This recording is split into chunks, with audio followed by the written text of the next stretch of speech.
Good afternoon, Ken. Of course, you know me. I'm Hurley Coleman.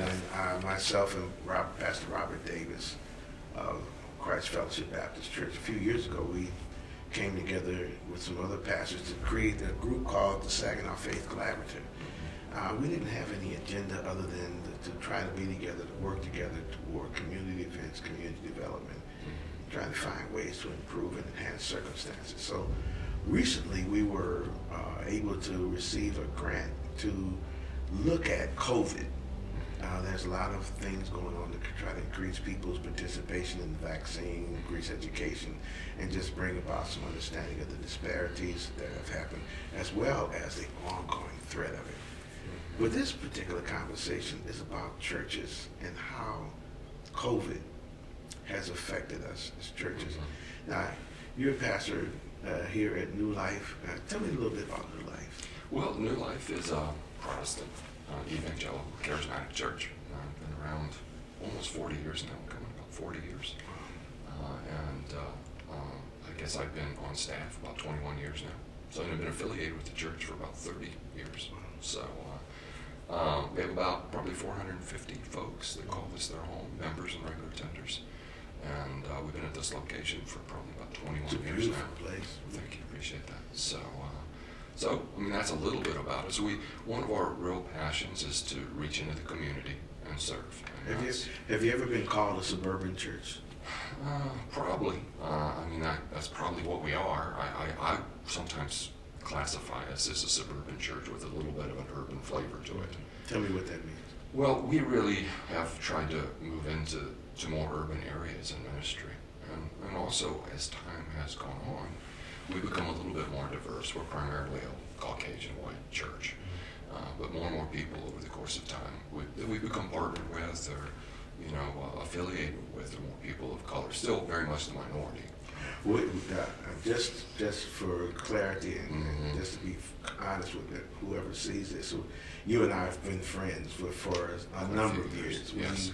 We worked together on projects. We've had some really great interactions. So we have a common interest in trying to serve the community and trying to serve the Lord and through what we do. So when I think of what we are in now, this season where the COVID virus has impacted communities, there is a difference.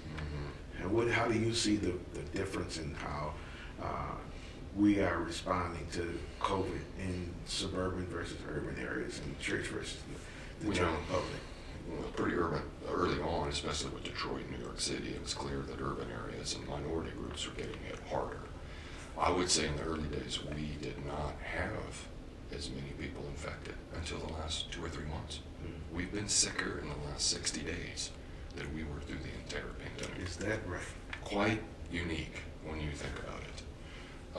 So I think it seems to me, just from my point of view, as limited as it is for us on a leadership standpoint as a church, when the governor said, okay, let's shut down, we did. And I believe we probably would have eventually done it anyway, whether it was a mandate or not, because it seemed the wise course of action. But there were so many things mixed in with politics, or there was just so many things going on in 2020 and 2021. It has been a whole lot of things rolled up in a ball, and not just a pandemic. Maybe if it was just a pandemic, it would be different. It'd be clearer. But it just wasn't. There was just so many other things happening at this a tumultuous election year. Just division in every way you can almost shape it. And I think that colored the response in some way and slanted it. Yeah. And so I think for our congregation, it was very mixed. At the outset, did you get a sense that your congregation thought that it wasn't necessarily a problem for your congregation, but for other people it was? I think maybe it's hard to say, because I think the bulk of our congregation was very cooperative with all that we participated in and tried to do. But probably I would say more than half of the congregation believed we didn't need to do what we did. I would say maybe that. Some we did, and some it's just, okay, whatever you think is the wisest course of action. We believe you, we trust you, we'll do that. I think it's important for people to understand the impact it has on leadership when you have to make those decisions, because not only were you trying to follow the law, because the Bible does tell us to render unto Caesar that which is the Caesar's, and to God which is God. So we're to pray for those who are in authority. So we can't be divorced from the public arena, public environment. But by the same token, we have a spiritual thing that we have to maintain. So when you took the position to lead your church to close down during that time, when you really weren't even having exposures, how did that impact you? Well, I think it was, we had never, of course, none of us had encountered a pandemic before, so no, we didn't go to training for any of this and didn't really know how to handle it. It was such an unknown thing. It was heartbreaking. I mean, we shut the doors completely for 90 days, and there were no in-house meetings whatsoever. We never did online services, so we had You had never done it before, and I never wanted to do it. Because really, I don't, even we're in this age, I don't believe in online services, even though we're doing online services now. And probably will continue to do so because we have found it to be helpful. But we believe in being in person. After 90 days, and we finally met in a small group testing our live streaming abilities, I cried. Live video or whatever we did in the small group of people that were gathered, because I had missed being together so much. So to not meet was a big deal. I think that's a really powerful thing for people to know as far as we're concerned, because I'm in the same place. We shut down, but we were shut down for much longer than 90 days, because it appeared that the virulence of the pandemic was more prevalent and more visible. I know so many people. I know so many people that died. I mean, personally. And so, but I missed being together, because that's what the fellowship is all about. And so when you start coming together, how did you find people responding to the idea of the pandemic? Well, I think, once again, not as many people were affected personally. So there was a mistrust in, is this really as bad as everyone's saying it is? Or is this some kind of game somebody's playing with us? I mean, there clearly was a distrust of folks in authority. Okay. When you mean authority, you mean outside? Outside, political authority, governing authority, not necessarily a pastoral authority. And so I think it's become more and more real to people, because now everybody knows somebody. Many people, we've not lost any members of our church to COVID, and really not any regular attenders, but everyone knows someone that's died now, probably. And everyone knows someone that's been on a ventilator or has been critically ill. So it's more real now than what it was before. But I think because of maybe a suburban church, more insulated from cases, it just didn't seem to be real. And so that's when other filters may kick in. As a pastor, we shut down for 30 days. We implemented very strict protocols when we came back together again. We limited attendance. Everybody had to pre-register. All the chairs in the sanctuary were moved, so they were all socially distanced. We did that for 1 year.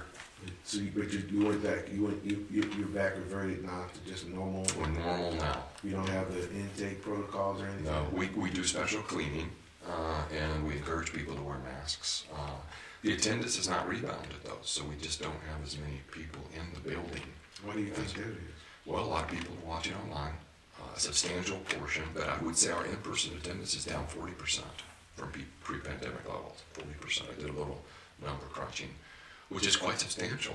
Oh, absolutely. That's almost half. That's almost half. And when we went into the lockdown mode, we lost some people. They left the church. They left the church because they didn't believe in the protocols. Some people stayed in the church, but they did not want to go with the protocol, so they just watched from online until the protocols were lifted. Most of the core members of our church all stayed. They're all here. It's mostly people more on the outside, maybe that hadn't plugged in a lot yet. So when you look back then, Ken, Pastor Ken, when you look back, how did there's this so-called saying, if I knew then like I know now, I would have done something different. Do you think that you, looking back at it, still made the right decision at the right time at the time? I believe so. I believe I would, Maybe I'll change my mind in 6 months, but right now I believe the course of action we took was being a good citizen in our community, and which I believe we have an obligation to be, because that's part of our credibility as believers in Jesus. I believe we took a wise course of action, given nobody knew really what was going on or how things were spread. And I think we didn't have any PPE, we didn't have any online equipment, we didn't have anything for 90 days because everything was in short supply. Right. So when we could reopen and we felt like we could do it safely with the system, we did. And I think we did that as quickly as we could. I don't think we could have done it any faster. So I think we've done a responsible job. Not everyone agrees when it was, I think I've heard it called decision fatigue. Mm-hmm. We were making decisions all the time, every day. And it was tiring, but we made it through. We were able to continue to do a lot of ministry, some we could not do. We missed funerals, which was heartbreaking when you can't be the way you want to be. And you can't do visitations in hospitals and there were so many barriers that were constructed that you had nothing to do with, but you had to react to it. Yeah. Let me ask you how you feel the laity, the lay ministry, people who operated in lay ministry levels such as, small group leaders and things like that. How do you feel they reacted and how are they doing to come back? Well, I think most of our leadership did very well. Whether lay leadership or staff leadership, I think they really towed the line in prayer. During that shutdown period especially, and the first few months of reopening, we really did our best to engage the congregation through serving the community. Mm-hmm. Now, we couldn't do a lot of hands-on stuff because of, restrictions, but we could do donations. And so many times out here in our parking lot, which is a circle out there, we would just have cars in all day long. We had a box outside, and we were constantly collecting donations for various agencies, Emmaus House, Life Clinic, Rescue Mission. And so really that first 3 or 4 months, our people were mobilized to donate PPE for first responders. We gave out whatever people had in their homes or whatever they could get. So, and really our leaders really were instrumental in that, because what they would do is they would reach out to the people in small groups if they were no longer meeting. Some met online and did Zoom stuff. Some weren't comfortable with the technology, but they still reached out, they still called, and we kept in contact with them. Our ministry leaders kept trying to be in contact with people. So I feel like most people really rallied. So you did a lot of work to stay together while you were apart. Yeah, I think we did what we could do, and we believe that kept the congregation connected on our mission, which still remain regardless of whether there's a pandemic or not. So now the reality of the pandemic itself, the virus, and how it affected the church physically. You said you're blessed that you did not have any fatalities, and not much sickness, even in the early months. But in recent months, you've seen an uptick in infections and sickness, but still no fatalities. No fatalities, a few hospitalizations that were serious. What do you attribute that to? Well, part of our strategy is we're going to wait to go back to normal until there's enough time for vaccines, for people that were going to get the vaccines to go get vaccinated. So we reopened this year with no restrictions in June. 4 or 5 months now. But I think given the Delta variant now, a lot of folks that have decided not to get the vaccine have become infected. And now we have infections of people that have the vaccine. 3 of my children, all 3, have all been vaccinated, and they've all caught COVID. So, from school? They're grown. They're grown. Maybe from their little kids, bringing it home, perhaps. But they've all, now, nothing that required medical care. One rebounded within 48 hours. So it's been mild, relatively speaking. But I think perhaps what we're seeing now is the virus is just all over. Yeah. It's not isolated anymore. It's spread everywhere. People are picking up on it that have not got some form of immunity. How have you, as a faith leader, how have you talked about the vaccine? How have you approached it? Well, we've tried not to be heavy-handed or directive, since we really believe that's an individual decision with someone's healthcare provider. But everyone knows, pretty much the majority of our staff have all been vaccinated. The congregation knows we've been vaccinated. We have not made that a secret. I have mentioned it from the pulpit, so that has been in person and online. And we've made some of our medical providers, our doctors and nurses here, available to answer any questions people have about the vaccine. And so after church on Sunday, several of these people were ready. They'll answer your questions. So we've kind of done that. Of course, I've been vaccinated. We were vaccinated pretty soon when we were eligible to be. And we probably will get the booster now that is approved. So we've not made happened to me, so you have to wait. I got it when my age number came up. I came up pretty early, and my wife and I have both received the booster. And we, in our congregation, we were more adamant about encouraging people because there was so many opposing encouragers. I mean, to me, that one of the things we're affected by is the intensity of the anti-side. Sure. And so that means that if we're not as intentional about saying something about the pro side of it, the message may get lost. Now, I don't know exactly how you have approached that divide, because there are people, probably even in your congregation, that are adamantly opposed to anything relative to it, and there are people who are adamantly in favor of it. As a pastor, you probably have to find some place in the middle ground to try to lead people to think about, what would your testimony be about this should one thing have happened. So how do you really discuss it in the long term, because we don't know how long this is going to be? Well, I've had personal conversations with people coming for counsel on what they should do, and other staff members have too. So we've been very forthright in our approach, of what we've thought.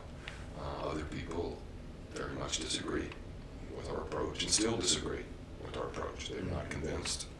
I've worked closely with some of our medical folks, so I stayed up on how many people were hospitalized the whole pandemic. I've been able to pretty much know every week how many people were in the hospital at the various hospitals, because we have people all over. I've tried to communicate that to everyone in the congregation from the pulpit.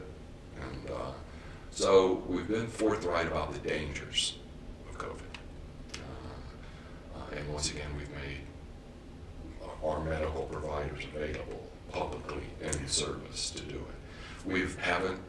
And that's probably about where we're drawing the line. We haven't pushed any harder than that, because I'm not sure that would have done any good whatsoever.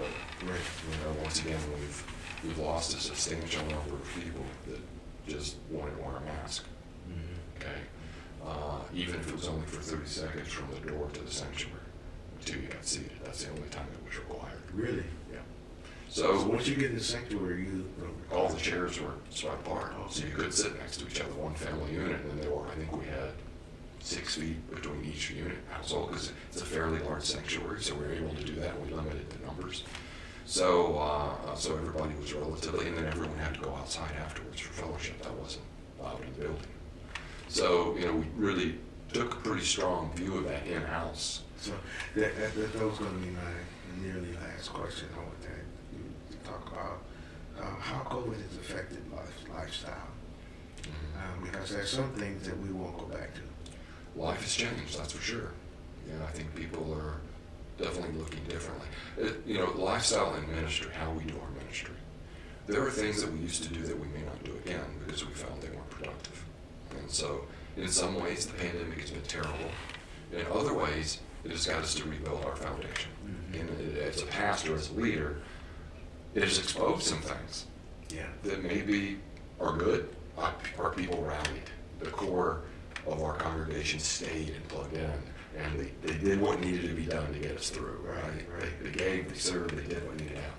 Other people disappeared.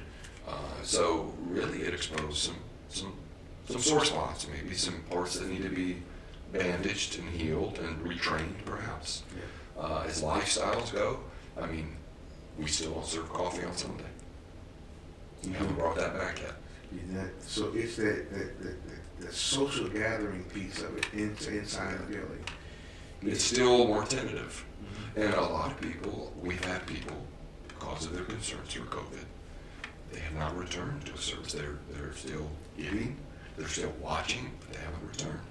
Some of the same people that are concerned about COVID are also as equally concerned about the vaccine. So they haven't received the vaccine, but they know COVID is real. Yeah. So for them, they're not sure if they trust the vaccine. Right. And for some of those people, they have a little apprehension about healthcare in general from bad experiences. Right. I do know that for several people too. And so the social aspect will surely be the slowest to respond. But I think it's that way in the general group as well. Ken, I have a lot of really appreciation for your vision and ministry. I tell you all the time how much I appreciate the times we have to talk about forward movement and looking at the way we serve going forward.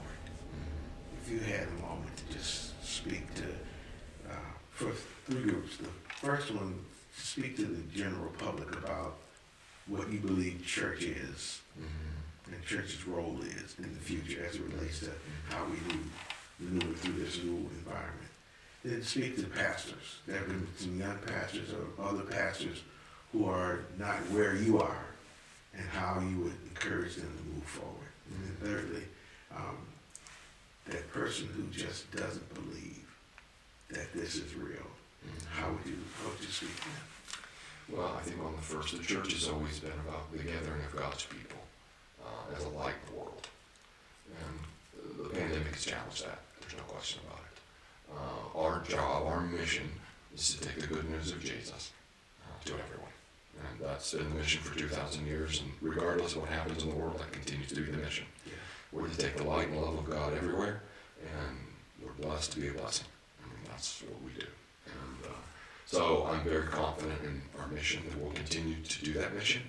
The church has always had to modify how it did it based on what culture it was in at the time. Yeah. And we had to do it again. And we'll have to do it again at some point in the future. But Jesus says, I'm going to build my church. The gates of hell will not prevail against it, or a pandemic or anything else that would come against it. So we're on the winning side, and we're moving forward. And the church will continue to love and be a light. And this was a wake-up call maybe for the church to refocus on our mission. That's the way I'm trying to look at it over the last 2 years. As far as pastors out there, I would encourage pastors. My heart goes out to pastors especially, but anybody in a leadership position. It has been one decision after another, and no one is happy with your decision. But seek God. Seek God. Seek the Word of God. Love is the key. How can we love people better? How can we show respect and honor? And then make a decision to do that. Yeah. Okay? Under the guidance of the Holy Spirit, I think. It won't be easy. Right. But we sow good seeds, we'll have good harvest in the end, even though it looks a little weird in the middle. And as far as the future, that last point, remind me of that one again. For the people who just don't believe it's real. Okay, we've seen enough that it's real. And my son, okay, caught it. He's the last one to recover here in the last couple of weeks, vaccinated both shots. They wear masks, they've done all the precautions. And he had a mild case. And this is what he said. He said, I never want it again. He had a mild case. Yeah, a mild case. Mostly just fatigue and a couple days of respiratory issues. That's it. No hospitalizations, no special medicine, no doctor's visits. He said, I never want it again. So, early on we heard it's just the flu. We're going to be 800,000 deaths in America. It's not the flu.